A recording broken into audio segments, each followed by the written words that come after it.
Welcome to Auto Resolve. In this guide, I will show you how to fix HDMI no signal on your Xbox One and troubleshoot HDMI output easily.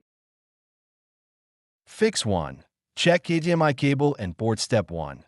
Turn off Xbox One and TV. Step 2.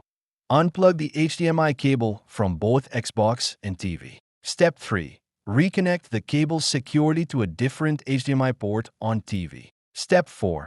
Turn on TV and Xbox. Fix 2. Power cycle Xbox. Step 1. Hold the Xbox power button for 10 seconds until it shuts down. Step 2. Unplug the power cable for 30 seconds. Step 3.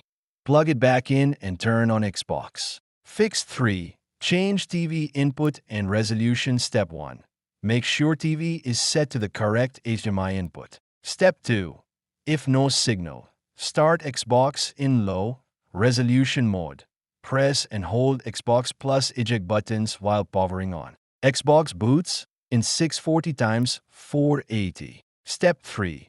Go to Settings, Display and Sound, Video Output and select correct resolution.